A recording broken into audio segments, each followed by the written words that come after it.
यहाँ पर ये जो x की घात 3 धन 2x की घात 2 धन 3x धन 4 को भाग किससे देना है हमको? x से देना। तो ये जो पद है ये क्या कहलाएगा? कौन सा वाला पद कहलाएगा? एक पद, दो पद या बहुपद? क्या कहलाएगा? बहुपद। और ये एक द्विपद। ये बहुपद को इस द्विपद से हमको क्या करना है? भाग देना है। तो जो संख्या मतलब जो पद ज्यादा है ना बहुपद, वो भाज्य है। और इसमें जो चर राशि है, चर राशि यानी x, तो सबसे बड़ा घात क्या है? 3। उसके बाद कौन सा नंबर का घात है? 2 है। उसके बाद 3 है। घात कुछ नहीं है, 1 है। 3 जो है वो गुणांक है, चर नहीं है। उसको क्या बोलते हैं? गुणांक। उसको भाग किससे देना है? एक से। अब यहाँ पर जो भाजक है उसमें x का सबसे बड़ा घात कुछ नहीं लिखा है, क्या है? क्या बोलेंगे? 1 है ना। अब यहाँ पर x का सबसे बड़ा घात कितना है? 3 है। तो यहाँ पर रफ कार्य करने के लिए x का भाग 3 को भाग किससे देना है? x से भाग देना है।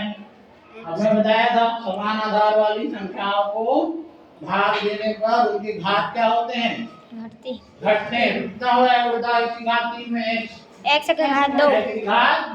इसको कहाँ लिखेंगे? ऊपर भागफल की जगह में x की घात 2 आ गया। अब ये जो x की घात 2 है इसका गुणा किससे होगा?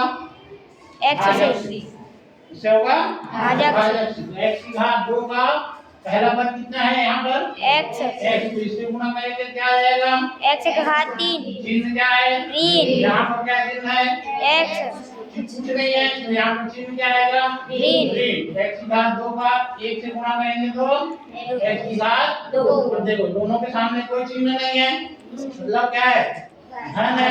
चिन्ह बदलेंगे तो क्या हो जाएगा? ऋण। यहाँ पर ऋण है, चिन्ह बदलेंगे तो क्या हो जाएगा? धन। यहाँ पर 2x की घात 2, यहाँ x की घात 2, दोनों को जोड़ेंगे कितना हो जाएगा? 3x का घात। अब ये वाले पद को नीचे उतारेंगे चिन्ह के साथ, कितना आ जाएगा? 3x। अब इसका पहला पद क्या है? 3x का घात 2। इसको किससे भाग देंगे? 2x का घात 3x का घात 2 x से भाग देंगे। क्या आएगा उत्तर बताओ? 3x की घात 2 का x से भाग दोगे तो क्या क्या कटेगा बताओ? x कटेगा, क्या बचेगा? 3x। और 3 चिन्ह क्या रहेगा 3x के सामने? कुछ नहीं लिखा है मतलब धन। उसको यहाँ पर लिखेंगे 3x। कितना हो गया? 3x का गुणा किससे करेंगे? x ऋण x से। तो 3x का x से गुणा होगा कितना हो जाएगा? 3x की घात 2। चिन्ह क्या है? ऋण। यहाँ पर क्या लिखेंगे? ऋण। 3x का गुणा किससे करेंगे? 1 से। तो क्या हो जाएगा? 3x। अब देखो फिर दोनों के सामने कोई चिन्ह नहीं है, मतलब धन मानेंगे। और यहाँ पर चिन्ह को बदलेंगे क्या हो जाएगा? यहाँ ऋण लिखा है, बदलेंगे क्या हो जाएगा? क्या कटेगा? 3x की घात 2, 3x की घात 2 कट गया। अब देखो दोनों पद जुड़ेगा, यहाँ कितना है? यहाँ कितना है? जुड़ेगा कितना हो जाएगा? 6। अब क्या उतारोगे? 4। चिन्ह के साथ धन 4। इसका पहला पद 6। उसको भाग किससे दोगे? x से। कितना आएगा? 6 आएगा। अब ये 6 को कहाँ लिखोगे? भागफल की जगह में। अब इस 6 का किससे गुणा करोगे? x से। तो क्या हो जाएगा? 6। फिर क्या हुआ? ऋण। 6 का गुणा 1 से ऋण 6। फिर चिन्ह बदलेंगे है ना। जो प्रक्रिया यहाँ पर अपनाए हो वही प्रक्रिया बार बार नीचे अपनाते जाना। दोनों चिन्ह धन है, बदलेंगे तो ऋण। यहाँ पर ऋण है, बदलेंगे तो धन। कट गया। 4 और 6 दोनों जुड़ जाएगा, कितना हो जाएगा? 10 क्या हुआ? शेषफल। और भागफल क्या होगा? ये हो गया क्या? ये क्या है? भाजक। ये क्या है? भाज्य। अब यहाँ पर देखो शेषफल आ रहा है, बच रहा है शेषफल।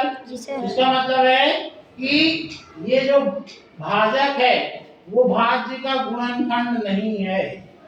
जब भी किसी प्रश्न बहुपद को किसी द्विपद वाले व्यंजक से भाग देंगे और शेषफल बचेगा तो भाजक जो है वो भाज्य का गुणनफल नहीं होगा। अगर शेषफल 0 आएगा तब वो गुणनफल होगा। आगे समझ में?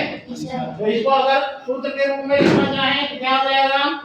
भाज्य बराबर भाजक, उसको गुणा किससे करेंगे? भागफल से। और शेषफल कितना बचेगा? 10 लिखा हुआ है ना? तो भाज्य कितना है? x की घात 3 धन 2x की घात 2 धन 3x धन 4। भाजक कितना है? x ऋण 1। भागफल कितना आया? x का घात 2 धन 3x धन 6। और शेषफल कितना आया? 10। तो ये जो है स्टैंडर्ड फॉर्म में आया। समझ में नहीं आया? आया सर। हाँ, जब भी किसी बहुपद को किसी द्विपद से भाग देंगे और भागफल अगर से कुछ भी बचा, 1 बचा 2 बचा कुछ भी बचा तो वो भाजक जो है भाज्य का गुणनफल नहीं होगा। अगर शेषफल 0 आएगा तभी भाजक भाज्य का गुणनफल कहलाएगा। है समझ में?